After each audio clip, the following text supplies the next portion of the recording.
ልዑል በሰላም ተመለሰ። ልብ የሚነካ የአራት ቀን ድራማ ፍጻሜ። የ8 ዓመቱ ልዑል ከአስደናቂ 4 ቀናት ፍርሃትና ጭንቀት በኋላ ወደ ቤተሰቦቹ በሰላም መመለሱ ተረጋግቷል። የአጠቃላይ የኢትዮጵያ ማህበረሰብ ጸሎትና ትብብር ፍሬ አፍርቷል።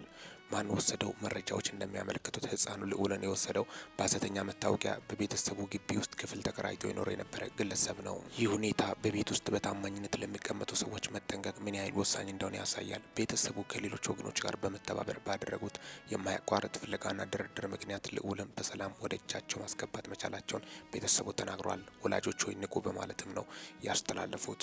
እጅግ አሳዛኝና ልብ ሰባሪ ነው። ህጻናት ላይ እየደረሰ ያለው በደል አንዳንዴ አግቶ ወስዶም ሊገሏቸው ስለሚችሉ ከፍተኛ ጥንቃቄና ክትትል እንደሚያስፈልጋቸው ጀምረም ነው የወጡት መረጃዎችን በማስመልከትም ለእናንተ ይዤላቸው የመጣሁት እጅግ አሳዛኝና ልብ ሰባሪ ክስተትን በማስመልከት ለ4 ቀን ቤተሰቦቹ እንዳልተኙ ጀምረም የወጡት እውነታዎችን በማስመልከትም ነው ለእናንተ ይዤላቸው የመጣሁት።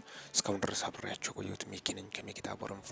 ይህንን ቻናል ሰብስክራይብ በማድረግ ወቅታዊና ሊደመጡ የሚገቡ መረጃዎችን ያገኙ። በወቅታዊ አጫጭር መረጃ እስከምንገናኝ ድረስ በያላችሁበት ዓለም ክፍል ሰላም ያቆያችሁ።